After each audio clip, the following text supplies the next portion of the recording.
I'd like to call to order the Board of Supervisors meeting for Monday, July 15th at 7 p.m. Please join me in the Pledge of Allegiance. I pledge allegiance to the flag of the United States of America and to the republic for which it stands, one nation, under God, indivisible, with liberty and justice for all. Thank you. Let's see if we have a quorum. How about that, Amy? Supervisor Linda Wade. Here. Supervisor Mark Kane. Here. Chairman Don Wolfel. Here. Supervisor Jeannie Vogel. Here. Supervisor Trent Olson. Here. Great, we're all here this evening. All right. Meet and greet. How about the three gentlemen in the front row introduce themselves, starting with that gentleman with the microphone. Good evening. I'm Hugh Zettel, District 14 Supervisor, and also 3986 Glidden Drive. George Zachariason, 6290 Bluff Court Trail. Jeff Fox, 5073 Bluff Court Terrace. All right. And we'll let this lady introduce herself. Marianne Ewig, 6391 Little Harbor Drive. Oh, yes. All right. Well, welcome to the four of you. And to Laddie, who's going to have a tough time, just speak yourself in there. Laddie Chapman, Glidden Drive. All right, there we go. All right, next item on our agenda is public participation. I'm guessing that somebody came to this meeting tonight, they wanted to say something. This would be an opportunity. Okay, I would like to say something, if you don't mind, related to the town's invasive species ordinance. Right. A neighbor has started to create some issues in our neighborhood about the trying to tell the neighbors that the town is going to penalize people for allowing honeysuckle and buckthorn to grow on their property. And her interpretation of the town zoning ordinance, I thought, was kind of screwy, but it lists the town's ordinance does not specify honeysuckle or buckthorn, but the DNR list does mention them as restricted species, not prohibited. Mm-hmm. The town ordinance doesn't differentiate between the two. Right. The two classifications. So it could be interpreted that honeysuckle and buckthorn should be eliminated or you get fined. So it could be an issue if, let's say, a person with an agenda really wants to go after the town or individuals. I understand that we don't have a town weed supervisor. We'll have one in about 5 minutes. So go ahead. But a person that has an agenda against honeysuckle and buckthorn could create an issue. That's all I have. Yeah, I know that Linda's been involved with this situation, and I believe what we could say is we have an overzealous representative from an association that is probably overzealous is the nicest combination of words I could put together, and we're going to need, we have already attempted to address it. We may need to address it again to clarify the real roles and responsibilities. Well-intended, but overstepping their reach. Then I'll be happy to do that. Linda, you want to add a couple pennies to that? I'm very familiar with what's going on out there, actually. I was out there yesterday and saw a nice, not so nice looking yard. Yes, honeysuckle, buckthorn, it's all over the county. I mean, if we Right, I were have serious some in my about yard. eradicating that, it would take millions of dollars. And our ordinance is specific to Canadian thistle, phragmites, wild parsimons, I mean, the ones that are truly, Japanese knotweed. yeah, exactly. Et cetera. To humans, so, yeah, as far as eradicating, like I said, those other shrubs, I think it would be impossible. Plus, I think that would fall to the DNR's jurisdiction and not to ours. Oh, we mean for those particular plants? Yes. I mean, So we even don't, though our ordinance addresses invasive or noxious, I'm not sure that the town and the county would enforces. be, the county would enforce it, yeah. I'll appoint a weed commissioner, which he's going to be ecstatic about this opportunity. And I'll probably wait till after the meeting. I don't want to surprise him on my left right now. But perhaps the easiest thing to do is, Linda gives me the name, I'll call the individual and ask him to kindly back off a little bit in terms of their zealousness. I did see some of the documentation that went on it. It's unfortunate and well-intended, but overstepping, and we'll leave it at And that. we need to make everybody know that it's not coming from the town Exactly. whatsoever. Right. We're not doing Nobody here from the town has anything to do with what you guys are hearing. So that, just so you guys are aware, I'm sure you already were, but let's get it out there. So I'll take that action and hopefully relieve you of that. And otherwise, we can come over to your yard. We've got a rototiller on the tractor. We'll take care of everything in one day. Well, there's no, I mean, I know. we wouldn't have the time for the next 100 years going to everybody's yard and seeing the old orchards around it covered in buckthorn. I mean, it would Right. take every person in our town working to figure out who's got it, who doesn't. We're around finding people. That's not going to happen. Yeah. And then the weed commissioner piece was just my fault. We had one and it slipped through the cracks, so not that they will have a gun to be able to address those situations, but they can use some strong language too. So, will that work for you? Sure. Okay, great. Thanks for your comments. Anyone else wishing to speak? Buckthorn? Hi. No, not about buckthorn. Oh, good. I'll wait. Go ahead. I have enough of that in my property. Mary Ann Ewig, and I said previously 6391 Little Harbor Drive. I came here this evening to reflect briefly on the Board of Supervisors' last meeting, I believe, when a resident came forward to state his concern with his property having been violated, and that individual is gay, and I watched the video, and I became very emotional about it, thinking this can't be, and yet I understand that it is what it is. However, it was trespassing at the most basic level. It was trespassing, and it was altering someone's personal property.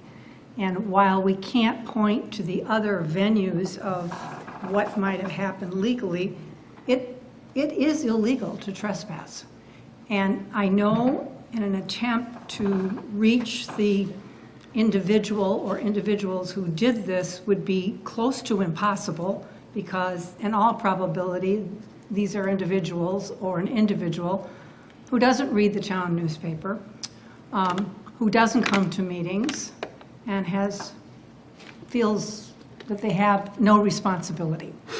And I think there is a responsibility on the part of the Board of Supervisors to at least put out a public statement. Whether that person or person reads it, that's another thing. But I think a statement needs to be made that flat out this was trespassing. And we don't need to get into the political issues of the person's preferred gender. But I spent weeks just really simmering over this, that in my mind, and correct me if I'm wrong, I felt like it was treated in somewhat of a cavalier fashion. It was like, oh, well, this is what it is, and this is the, quote, lowlives, unquote, of the community. Well, it's much more than that. It goes to core values. It goes to thou shalt not trespass. So that's my statement. Thank you. Well, I appreciate your comment. You're one of 4 people that I've heard from with respect to this conversation that took place, and I was the person last month that mentioned to Derek that, you know, this was a case of obviously a low-life, typical kind of person that likes to do vandalism and doesn't respect anyone's rights. And I had people come back and say, well, you should do a proclamation stating your position which condemns this type of behavior. And I thought about it for quite a while, and basically I've chosen not to act on that option. And it is my belief, and I believe that of this board, that as a town, we have always been opposed to any violation of an individual's rights or anyone that breaks our laws. And to issue a proclamation now would appear that in the past we condoned such behavior, which has never been the case. Derek has addressed his concerns with the sheriff, and from my perspective, that's where this issue rests. If the board feels that they have a need to express their opinion, I will give them an opportunity to do so now, but otherwise, from my perspective, that's as far as I'm going to take it.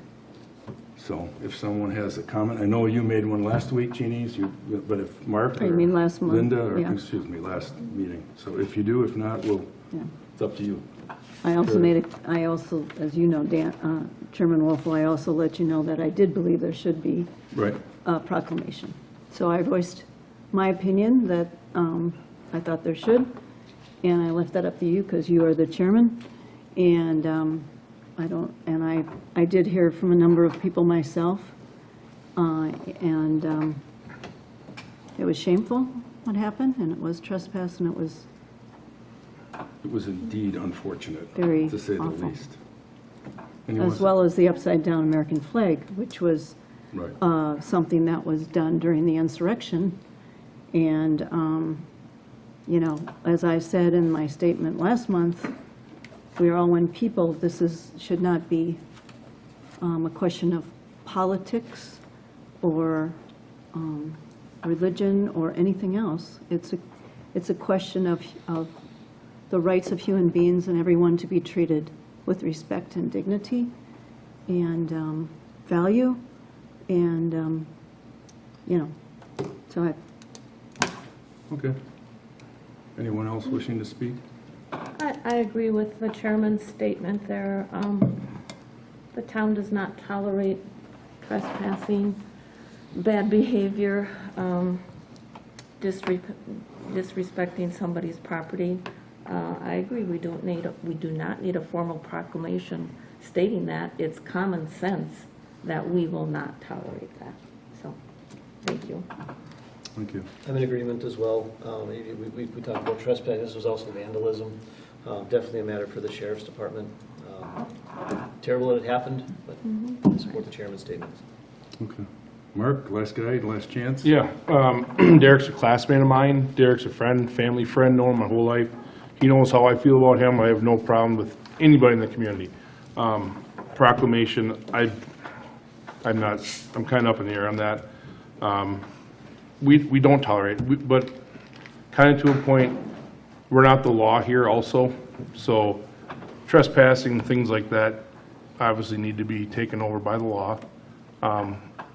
We accept everyone.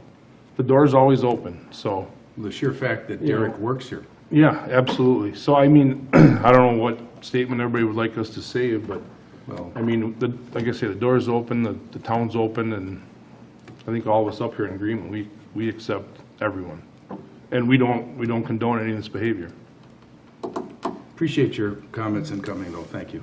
Well, I'm not asking for a statement from the supervisors. I came here to reflect on it and ask you simply to be thinking more deeply about the next time something like this happens, because it is going to happen, and we're getting into a very, very intense political time right now, and we're going to see other things come out.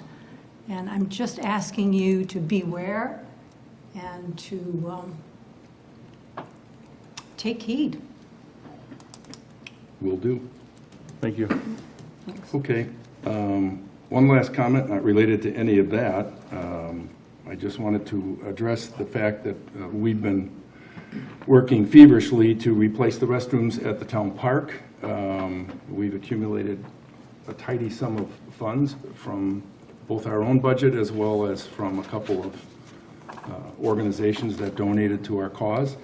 And I just want to take a minute and thank, there's a half dozen or more people that have taken the time to make an individual contribution to this project, some very generous donations. We will acknowledge those individually, but I just wanted to share with you that some of these people have reached deep into their pocket and have sent the town a check to make this project work, and I truly appreciate that.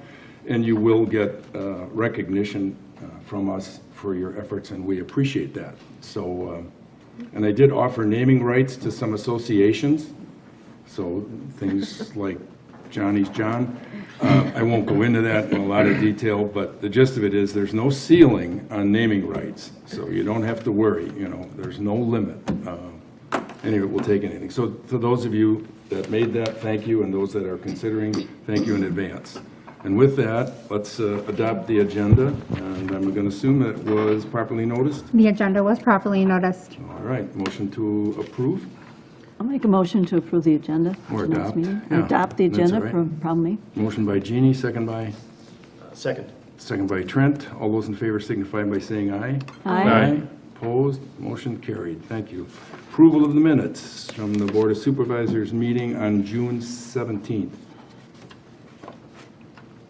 I'll make a motion to approve the minutes of the Board of Supervisors meetings from June 17th, 2024. All right. Motion by Mark, second Second. by Jeannie to approve the minutes. All those in favor signify by saying aye. Aye. Opposed? Carried. Thank you. First item of business is the infamous and fun-loving newsletter. And I believe, Linda, you're... It is, yes, it is. Thank you. It is coming along nicely. Laddie and I briefly looked at a draft before we started this meeting this evening. So I think if we could arrange a time between Laddie, myself, and Amy, our clerk, to sit down and maybe rearrange things a bit, Laddie, and just know that we really appreciate your laying this out for us, and we should have it out, if we can get a final draft by the end of the week, over to the printer. That would probably be maybe another 5 days or so. I've already alerted DC Print and Sunshine Resources, who does the collating and the train, and we use their nonprofit postage meters. So by the end of the month, it should be out. I have one teeny piece of bad news.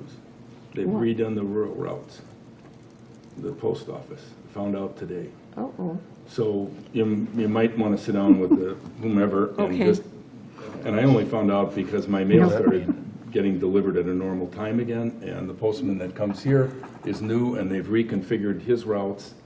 So we used to use the old routing, we knew how many to print, Right. so that might change, just so you, The number? might Okay. change their number. I don't have a clue, except just to give you a heads up. We'll look at our numbers that we used last time and Go go from from there. Yep. All right, thank you. Okay. Mr. Chairman, it'll probably be 12 pages. We have 2 months, 2 bit and 8. Make it 14. Well, no, it has to be a number here. Just 8 or kidding. 12. All righty. Sounds good. Thank you. The next item on our agenda is the road work update.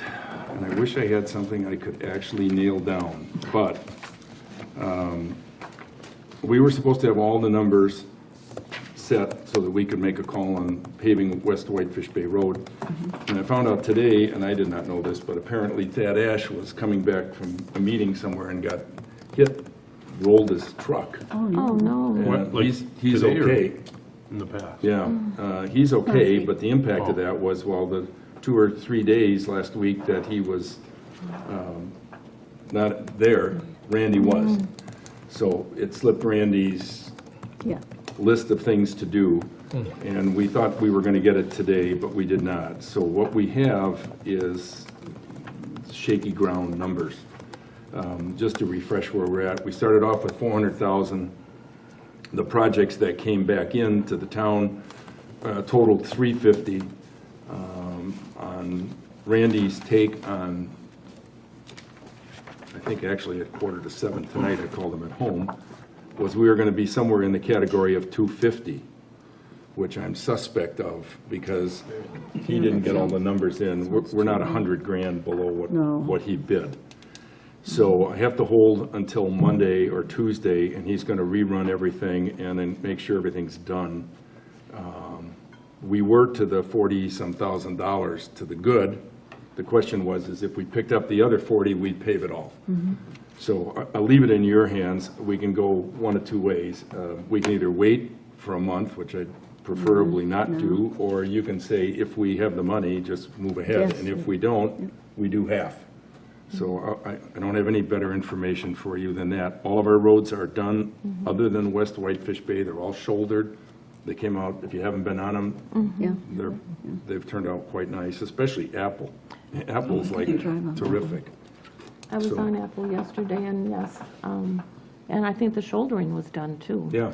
And then going back to West Whitefish Bay, from Harder to the end, then I think we decided we would do the entire stretch, Right. including the cul-de-sac, and not piecemeal it. Yep, Correct. Yeah, I would say do it. if we have the money, yeah. All right. Do we need a motion to give you that power, or? Well, like, We just we- all agree that you? I just say want go? your Yeah. support that if Yes. that's the way you want it to go, we've Okay. already approved spending the money, so. Yeah. So if we end up with the $99,000, I'll have them go ahead with it. If not, we'll just have them piecemeal it, do Harder Hill to the split, as we've done before, and we'll do the next half next year. And I won't know that till next week, but as soon as I do, you'll be in the loop. And if that happens, it's scheduled to be in August, Okay. so when they have the pulverizer back up here. So, all right? Sounds good.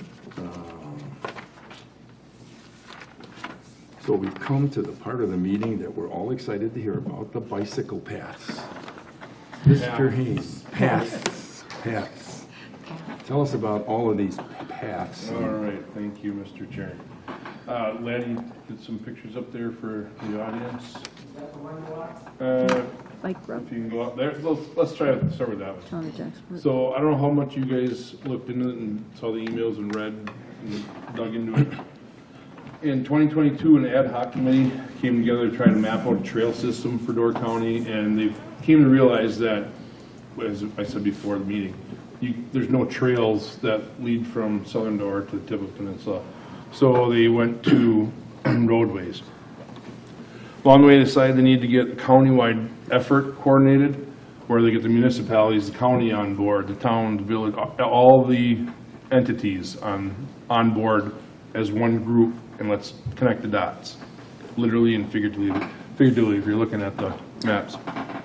So each municipality, each town, each village would have to come together and approve the trail plan, and then going forward, connect them with this Door County Green Fund Trails Task Force, who is backed by the Door County Community Foundation, because they knew they'd have to help out with this, because they're gonna need funding. They want, the big thing is shouldering, widening the shoulders, you don't actually have to make bike paths on the side of the road, but widen the shoulders so there's more room for the bikes on these approved trails.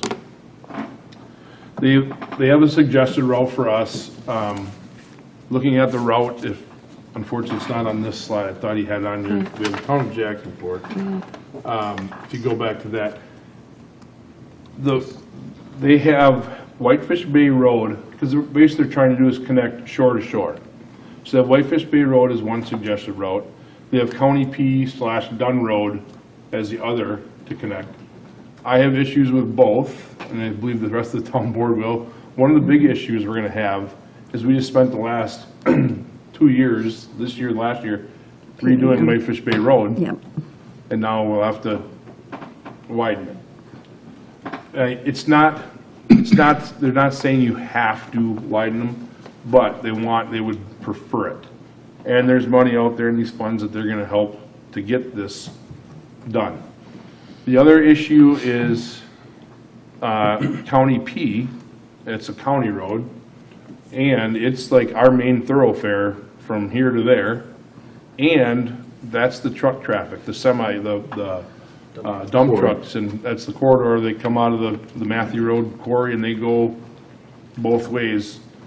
And, you know, there's some big hills and everything else on that road, and it's a pretty tough one to be cruising down and on a bicycle with all that traffic. So I think we're gonna have to either sit down, I know, being the park chairman, Dan turned it over in the rec, to me. So I don't know if we wanna kinda sit down as a town board and kinda hash some of these ideas out, or if I take it to my next park meeting and we get the maps out and just start connecting things and seeing where we come along with this. There's quite a few people that, I've been talking to Jacksonport and Town of Gibraltar. There's quite a few people that we can reach out to that will come and talk to us and kind of give us their guidance. So I got some emails and some texts out to them. So if, the other one, if you look at Cave Point Drive, they want to, you know, come down the shore and do Cave Point, come into Cave Point, and then they'd have us meeting up with Jacksonport on the south side. But that's kind of a road to nowhere going south for us. Because you get to the park and you get to Clark Lake Road. You know, so we got to kind of sit down and figure out how and what roads we'd like to connect the dots. Well, how does that overlay with what we already have as bike routes in the community? I mean, we have bike routes on Nelson, on West Whitefish Bay. I mean, there's signage all over the place. And that is, all those roads that we have, they're not even on any of these maps that they... So they don't even have a map for Sevastopol? No, we don't have anything that's laid out. I mean, you look at anywhere in the rest of these maps, the county maps, and it shows previous things and what they've done. Seems like we're behind the rest of the county a little bit. Like, it's been going on for, you know, a good little amount of time. It just seems strange that, given the fact that we have all these named bike routes and all this signage up there, that there wouldn't be a map that says this is what's out there today, which I think ought to be our starting point. It's not part of And this. find out, I don't even know how that came about. Do you? Yeah, I'm gonna guess it was like 10 years ago or so. I mentioned that to Supervisor Hayne earlier, where they had some designated streets. And just, so we had the triathlon last weekend. We had the Century Bike Ride. Why don't they use those same roads? I'll call them back roads, although with all the traffic all over the place, we don't really have back roads anymore. But they're very well organized. They're off the main drags. I totally agree with you. County P and Dunn. There's school traffic, there's trucking traffic. I mean, it's the main thoroughfare between 42 and 57. Whitefish Bay really isn't any better because it also connects 42 and 57. I understand that that's what they're trying to do, right, to get both ways, but Whitefish Bay Road, that's coming out of Elmy going across the other way. I mean, it's like for car Versus traffic. and that's the route today. There's signage there out of Elmy going all the way across on Whitefish Bay over to the other side. And there are bike route signs up, Bluff Drive and Whitefish Bay, and, all over on the western side of Sevastopol. There's lots of bike route signs. They're not exactly well-maintained, but So I think what we'll have to do is get, this Amanda Stuck is kind of the contact. I have an email to her, and I haven't heard anything back quite yet. So we'll have to get some of them to, like I say, if we do it to the park committee, one of our meetings, or... Amanda's with the Destination Door County. She's yes. yes. That's the group that's kind of... Okay. It Well, sounds like they're kind of reinventing the wheel when we went through this a few years ago and it went nowhere. That's exactly what happened. Yeah. That's why they're trying, their initiative started again. I think Run we it should back. have a map of what we think is our current bike route to begin with, and then overlay it on what they want, and then figure out. Where would we find? We have do the files, do we have the that? files somewhere. We could pull them out. In worst case, we send somebody on a bike around the town. And I mean, pedal you got inside. that bum knee you need to exercise. I've been working Brian on Ken it. did. Yep. So, I think we need to at least do that, Always looking to help, right? If, yeah. so you're probably going to put this on a Park and Rec agenda? I think that would And probably be. then the- we could then we attend bring that it back, meeting yeah. and you could bring us up to I guess we speed? can let you come in. Bring us up to speed on, okay. How nice. And I don't know where Jim is. I thought he'd be here tonight, but. I really figured it would be too. So, any rate, here nor So there. can we try to find those files and get the bike route? Okay. Thank you, Amy. I'd like to table this till next June. All right. Well, So, we'll yeah, be we'll at have the, to bring it back to the meeting and be at the next park meeting and see if we can identify, you know, this group has to have some idea of where these bike routes that we have are on a Right. map as well. Exactly. I think Hugh's got some, If I'm not mistaken, I thought the GIS website had a layer for bike routes in the county. So that, Yes. right, they do have it. So to me, that would, let's start there. that's Good the start. that's the anchor. Okay, sounds like we've solved world hunger right out of the gate. Cool. All right, Mark, it's your lead. All right. So, moving forward here, you have your financial reports for the month. So you have the account balances, you have your budget versus actual, January through June, and you have the transactions by date log. And I'm sure that the treasurer has a comment that she'd like to make regarding all of this. I do. The second half of taxes are due by the end of the month, July 31st. So if you haven't paid them in full, that's just a reminder. If you take a look at our overall budget, we obviously are more than halfway through the year, and our total revenues are sitting at 54%, and our total expenses are at 43%. So I think we're doing okay there. All of the short-term rental licenses, all of the, everything that was due before July 1st, they all got it in before July 1st. So everyone is legit. Nope, no outstanding. We did not have any outstanding people, and Granicus is, well, we didn't have any outstanding short-term rentals. And just in reference to Granicus, we have not had a complaint that's been filed with Granicus in, I would say, months, 3 or 4 months. So either people don't know about Granicus, aren't using Granicus, or on the flip side, everything's going swimmingly. That's all knock on wood with this. Yep. Well, thanks, Amy, because you have, I know, followed up and chased these things infinitely, and we had a lot of problems last year, so it's great that we don't have any issues to contend with this year, so thank you for that. Absolutely. Motion to approve the financial reports, we put them on file, please. I'll move to approve the financial reports for June of 2024. Motion by Linda, second by Second. Mark. All those in favor signify by saying aye. Aye. Opposed? Motion carried. Great. Everybody's had a chance to sign the vouchers, bills, and claims? If so, we would need a motion to approve those. I will make a motion to approve the vouchers, bills, claims from June 18th, 2024 through July 15th, 2024. All right, motion by Mark, second by? Second. Second by Jeannie. All those in favor signify by saying aye. Aye. Opposed? Motion carried. Oral committee reports. Anybody have anything they'd like to say regarding either and/or? Of course I will. I was kind of thinking maybe you'd say something. Well, we have our Door County Tourism Zone Executive Committee meets on Thursday, but just a couple numbers from our last meeting. Just so y'all know, the tourism zone's budget is around $370,000, so that comes out of room tax revenue. And just some numbers for Sevastopol.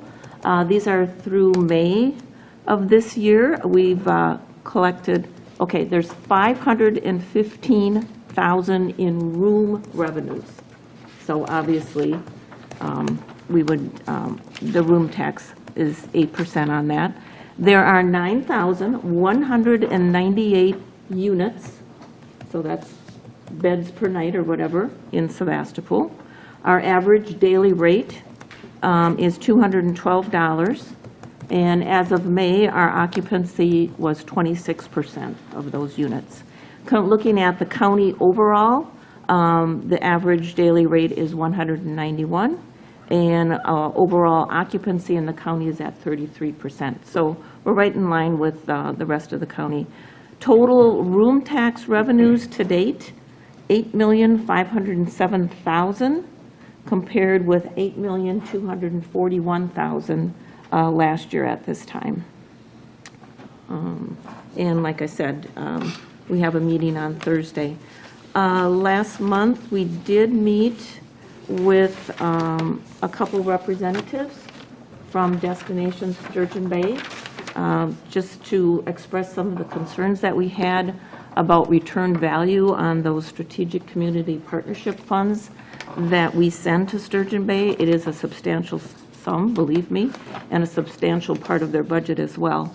So we talked about some points where they could better promote our Sevastopol businesses and what we have to offer here, attractions and events, especially since we are part of the 54235 zip code, same as them. And they seem pretty receptive to that idea. So we're looking for some positive response on that. Again, more events, more promotion. They'll be working on their visitor guide for next year already. Maybe we'll have a draft of that in August or September. So, We're going to get more space, aren't we? Is and that they talked agreed upon? about giving us 4 Yeah. pages instead Yeah, of we just agreed. 2. I thought we agreed upon So, that. and then I also received an email, I don't know if it went to the chairman or not, where they are considering that we had mentioned a possible donation to the restrooms. And yes, And it so they were, slipped through my right, so my we could stuff, so talk you about and I can that. chat about it. Yeah, I would for add our one- restroom upgrade. I would add one comment, because I was at that Destination Sturgeon Bay meeting, and if you followed any of this, you know over time, we've not been elated with their performance and the use of our monies. And this meeting, they were more receptive, and I think the main ingredient for their receptivity was the fact that we represent 20% of their budget, and we certainly are not getting 20% of the action. So I'm not sure that they actually knew that themselves, or if they did, it didn't register, but you know, when you're that big a chunk of somebody's budget, I think we'll see some progress. They were open to it. I give them credit for stepping up. I think we'll make some good inroads, but time will tell, so, at any rate. I got one question, Linda. You said it's $212 a night and Average Average. nightly Do rate. you know what it yes. was last year this time? Compared, just wondering, like, inflation, everything else. I don't have that number. It'd be interesting to see if I can- that percentage, if you it took went that up or percentage down. and actually what we got came in, the county, you know, the whatever, $500,000 more, whatever the number was, if that's actually because of the inflation of the, or whatever, the rise of the. Yeah, It'd I'll be see, interesting to I'll see see if where it's- we sit next month, and I'll remember to do that. And then on another note, and I believe our clerk is aware of this as well, we had 2 short-term rentals with civil actions and judgments. That has been settled, so, in the town, in Sevastopol Right. anyway. So that's been settled. And then Supervisor Olson and myself, we did participate in a Plan Commission webinar, whatever, a couple weeks ago, and one important point I got from that was that to make sure and mention when we apply for grants, mention you have a comprehensive plan for future use on file, and that could go a long ways towards getting approved for our grants, you know, that we're visionary, looking forward to the future on that order, so, thank you. All right. Thank you, Linda. County Board report by Can district. I, sorry, I'm going to give an update. I went to the EMR meeting last week. Everything's going very well with that. Actually, 80% response rate so far this year, so up significantly from last year. Good mix of the veteran members and also some newer members, so getting out to quite a few calls. So now you audited that we have less people getting, I'm just kidding. There's only 8 calls this year versus 50 last, all right. I didn't know it was actually, we have all right. May and June June, there was 76 calls, so 138 so far for the year with an 80% response rate. Well, that's great. Yeah. So, okay, Okay, thanks. all right. Okay, back to Door County Board report from District 14 Supervisor, Mr. Zettel. Again, good evening, and with your suggestion of maybe the meeting ending at 8 o'clock, I'll try to be as succinct as possible, Mr. Chairman. Speed read it. All right. First, before I go into county board activities, and Ed, if you could just zoom in on this one. I have the male model hands of someone who's been working at the garden door weeding all morning. This is the Door County Ready mailer that everyone should have received. Oh, yeah. And it is, again, a question was raised at the last meeting when we were talking about the tower project, about improving the way that we can communicate with residents directly on their cell phones or via email. And this is the tool that's actually going to help you do that. I actually did the registration myself. It's pretty straightforward. There's also a link on the Door County Emergency Management website with a link to Door County Ready. They can give you all the information. So if you're familiar about the, weather warnings and such that you may get, or Amber Alerts where you get a message directly to your phone, this is going to help us provide more detailed information for emergency management. And so I encourage everyone to look into this, register. And I think one of the concerns raised by Jeb Salins, who is the emergency management director, is, we have a lot of folks that live alone, elderly, our neighbors and friends. Make sure that you talk to them and encourage them to get signed up on this as well, since it'll help improve communications, especially as we're seeing the trend increase for severe weather just coming out of nowhere and being much more intense. So I just wanted to follow up based on that feedback that we got at the last meeting. Then going to the county board, it was a fairly light schedule. Primarily, things that needed county board action was the acceptance of grants and donations, and it had to primarily relate to the John Miles Park Open Air Pavilion. That's got some donations from the Door County Community Foundation, as well as some other organizations. As you know, there really isn't a pavilion, so when you have bands that, and such that are subject to the weather, you still got to pay the band if they don't show up, and this will help, with the park or with the county fair in order to make sure they can yield as much revenue as possible. So that was a good one. The other one is we had to get some funds out of the non-budgeted fund budget via transfer, and that was for an emergency generator replacement. When they had the EF1 tornado in Washington Island, they had a hard failure on the generator where the EMS team is located. In addition to the EMS team, that building is also used as a shelter for residents on the island. So we felt it was important to get that fixed as soon as possible. It was a hard failure. It wasn't a solution where we just replaced parts. So we allocated the money so that they could replace that generator ASAP again for the safety and well-being of the public on Washington Island. Most of my comments for this evening, though, are based on subcommittee activities. As you know, I chair the Resource Planning Committee, and we had a detailed discussion at the June 20th meeting about their backlog relative to certificates of compliance and other concerns relative to backlogs of things like compliance issues with ordinance, such as conditional use permits, vegetative screening, and other ordinance violations.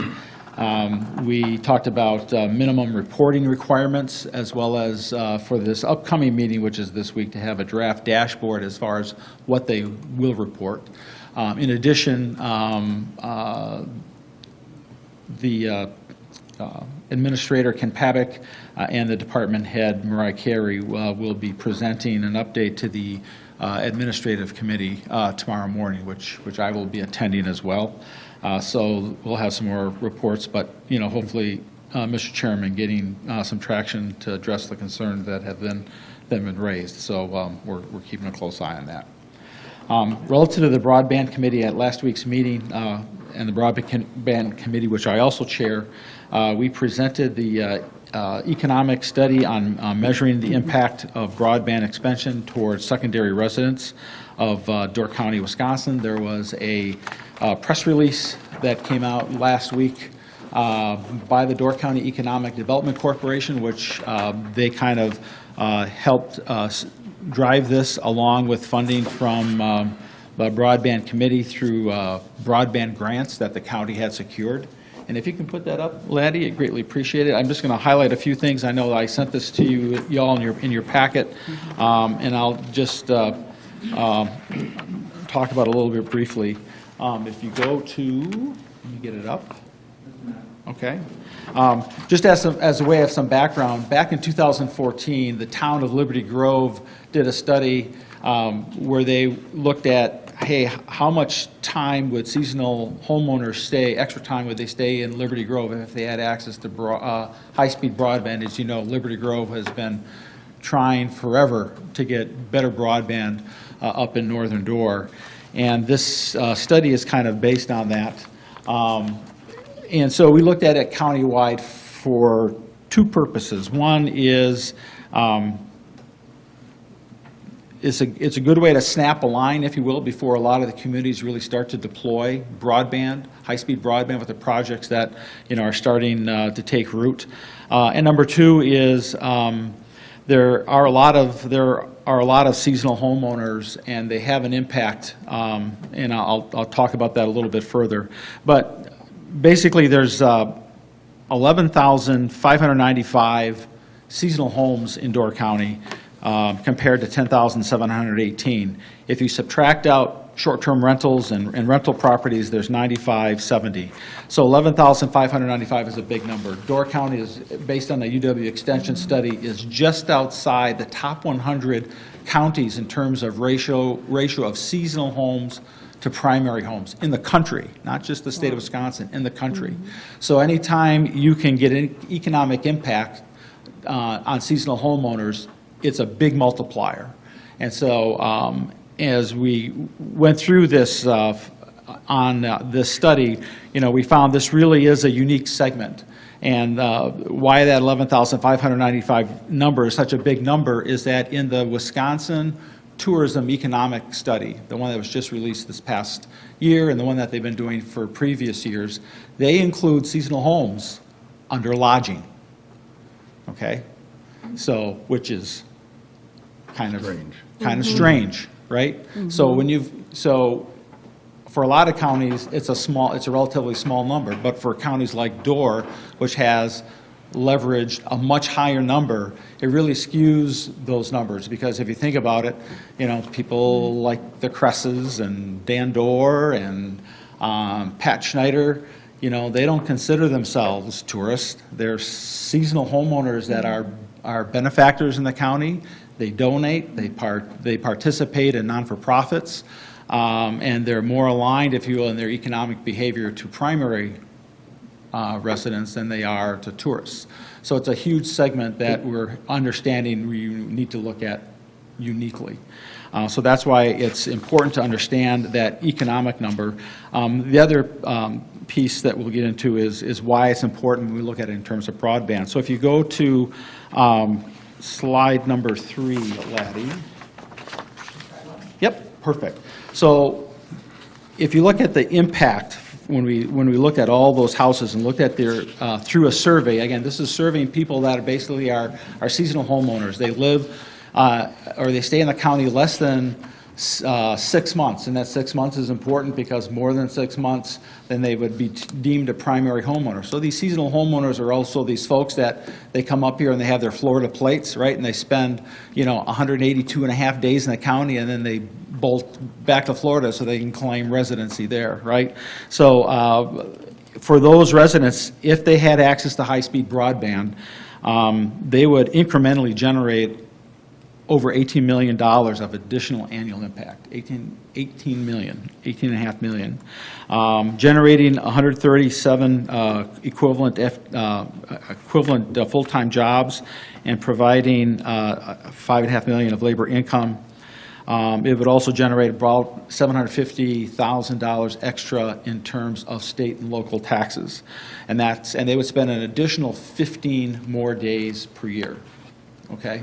So that's the 15 extra days generates all that economic impact. Now, if you look at then, let's go to some of their behaviors just real quickly. Go to slide number 6, Laddie. If you look at the buckets of things that the study measures, yep, page 6, or yeah, number 6, slide number 6, or page number 5 of it. One more, I believe.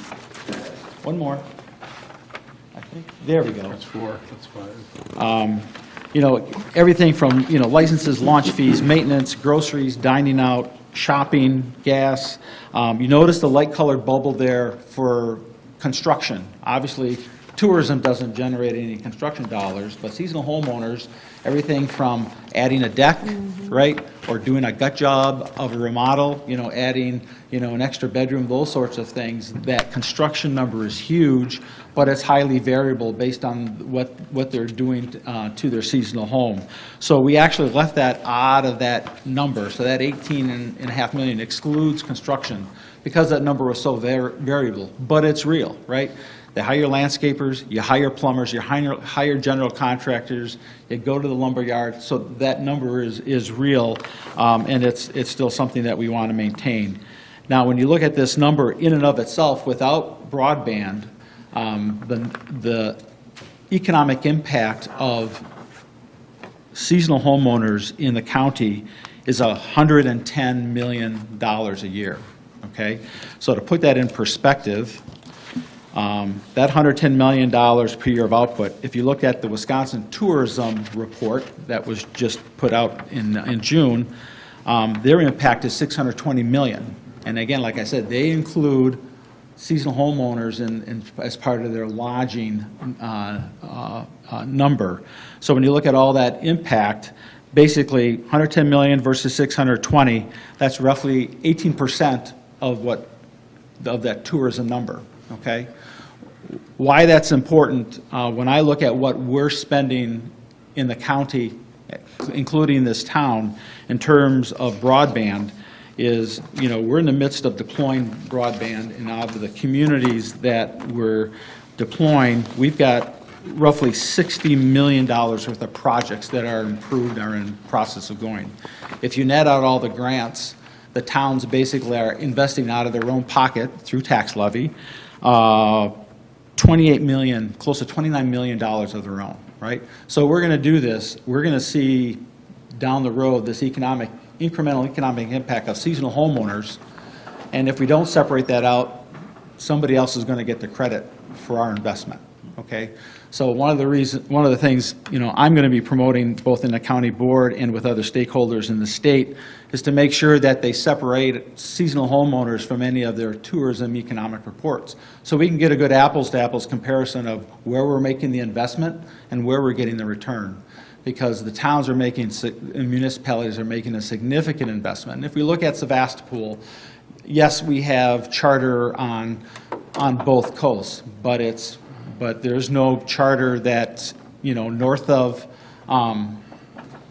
the quarry, where we have a lot of seasonal homeowners there, and it's not around Clark's Lake, which is, you know, tons of residences around there. So we know we're going to get an economic boost once we have AT&T deployed in those areas, and we'll see some impact. So that's why it's important to look at it in this study. If you go to the next slide, Laddie, real quick. What's surprising, and we reviewed these numbers with the Door County Economic Development Corporation today with their board. Interesting, 48% of people in this survey plan to move and live full-time in Door County, which is a big number. Okay, so the CEO from Door County Medical Center, you know, was just said that's a big number, especially if you think that most of those folks are going to be retirees and are going to need more medical care. What's even more important is if you go to page number 9, Laddie. Go 2 down. Of the respondents, almost 65% said that high-speed broadband would be an important consideration, whether they move up here or not. And you can see on the right-hand side, one more, Laddie, sorry. Yep.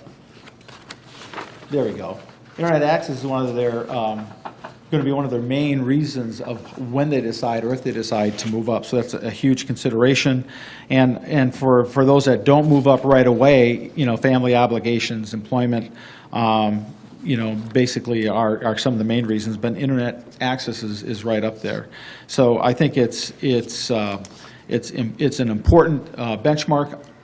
One of the pieces of feedback we also got was we also need to make sure if we look at the study and as we do more roadshows, including we'll have DC, EDC come back here so you folks can ask some more questions. But I think one of the things is we want to make sure we reiterate, for the people that vote for you as full-time residents, they'll see this and, yeah, but that doesn't affect me. Well, it does if you're a contractor, right, or a landscaper or a plumber or provide services. And you have seasonal homeowners that are here for, more than just transients. So you have an economic base that we really haven't measured before that they can look at and analyze their business in a different way, which I think is important. I think the other part is we have to reiterate relative to the deployments of broadband, which we've done in our own town here, as well as town of Sturgeon Bay and others, is we know that our offering is going to be a lot less expensive than what folks have today. And especially if you have things like fixed wireless or satellite or DirecTV, we're talking about saving our residents and in the town, hundreds to thousands of dollars if you look at the cable or dish kind of impacts as well. So those are things we have to look at that to make sure we reinforce what we're going to save folks in our community just by having that as a primary resident, and know that there's other, as they say, knock-on effects and benefits to our secondary homeowners and others in the county. So we'll be promoting this some more in additional press releases and also town halls throughout the county. But, take a look at this. I'd be able to entertain any questions that you have or feedback, but know that we'll be coming back with some more information to help us be able to provide more feedback to our residents.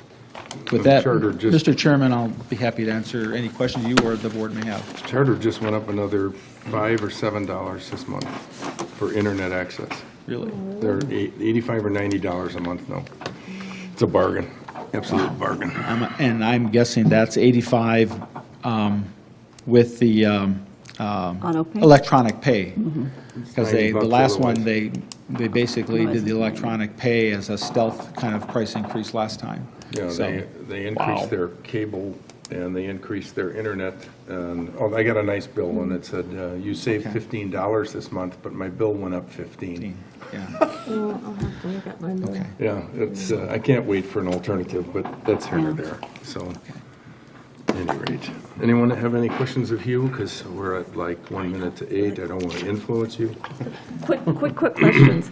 I'm kind of surprised factors for not extending their stay, weather. I mean, I know a lot of people that leave here because of the Oh, weather, yeah. and Yeah. that wasn't even a factor. No, it wasn't a big factor, Yeah. no. I And think- then just two more quick comments. Maps and land records. So we have a brand-new GIS system. Could somebody put a tutorial out there on how to use it? That would be really, really nice. We have, I forgot his name, coming to our town unit meeting next Zachary? month in August. Zachary. Yes, to explain it, but I'm not sure I can wait a whole month. Very Okay. frustrating. I think, And- I've heard rumors that there's been some learning curve with it. And so if you could help me with what are the 2 or 3 features, if you will, Okay. that you miss the most, or Yep. what you would like when you get onto it, 2 or 3. Email 'em to you? Mail them to Okay. me, 2 or 3, not 2 or 3,000. No, it'll just Let's be a start with couple, the like 2, ID, property, let's start with the and 2 or zoning. 3 Yep, top okay. pain points. All right. Indian properties, one big one. And then one more,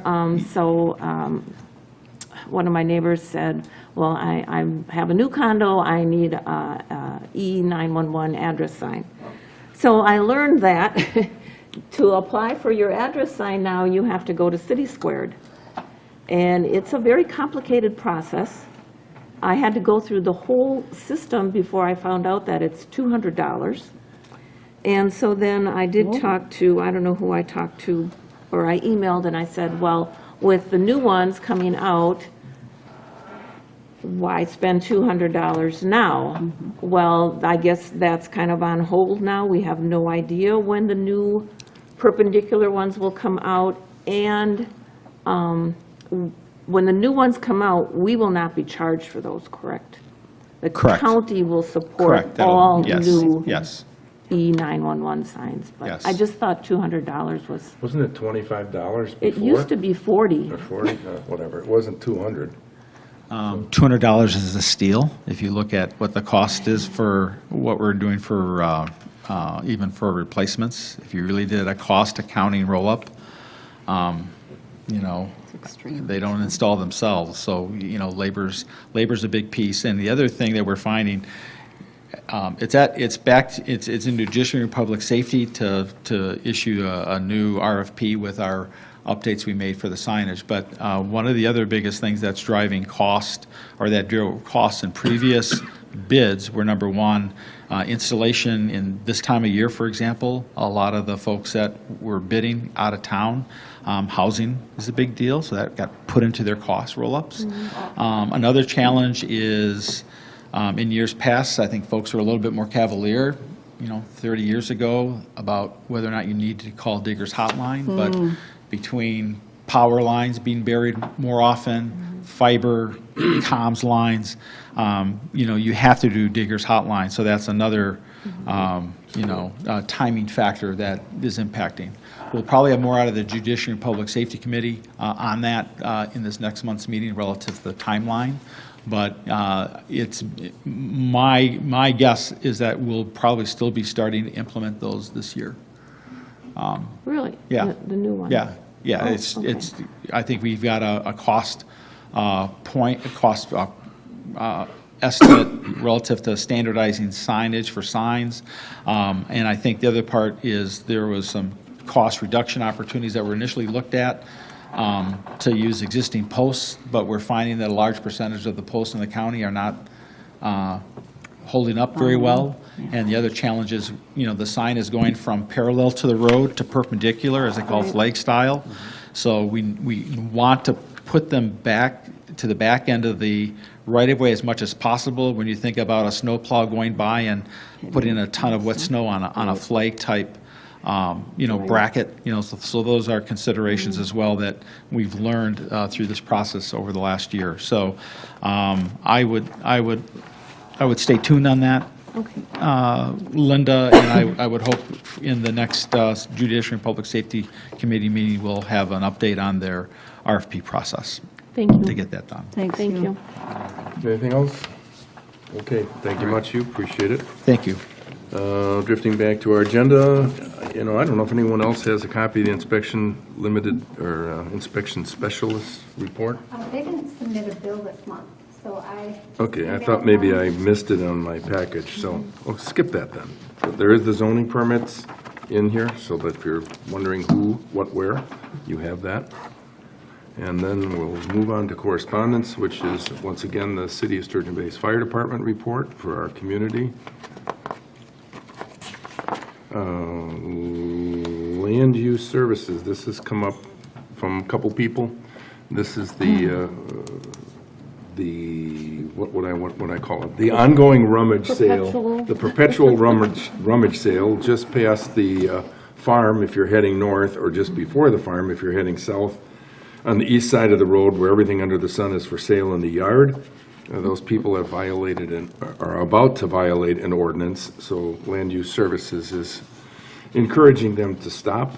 That includes the placement of the signs on the side of the road, which are placed there illegally. I've talked to the sheriff about that as well. But they've been formally notified by Land Use Services. I think we have tracked them for 9 of the 10 days they're allowed to have their perpetual sale. So that should end after next, whatever week they attempt to move on. You also have a copy of the general transportation aids this year, which are so far this year, 58,000. And associated appraisal, I know you're all waiting with bated breath on when you're going to get the new appraised value for your property, and they tell us it's going to be on or about August 21st that they will mail those out. And we're down to the point where we've done about 80% of that project. So by the middle of August, we'll have some rough idea as to what's changed. And there will be an opportunity for you to review that with the appraisal people.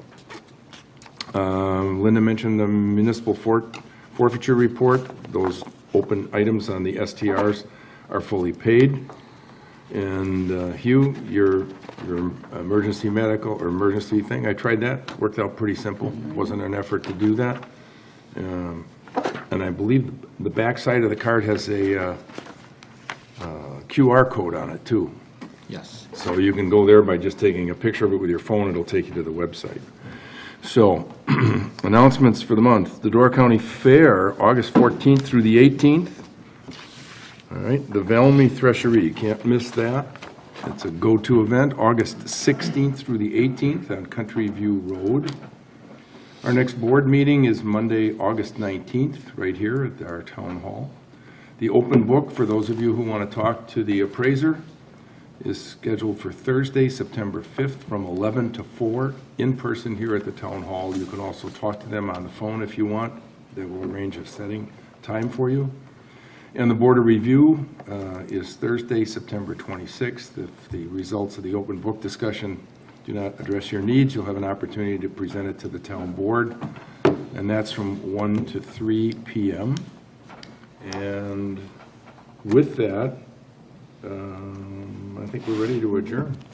I will make a motion to adjourn, and I just counted, there are 12 people in this room, and there are 12 cupcakes in honor of someone's birthday. So, Wow, should we be singing?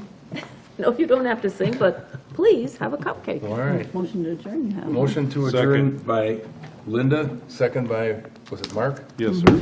All those in favor signify by saying aye. Aye. Opposed? We are adjourned. Thank you.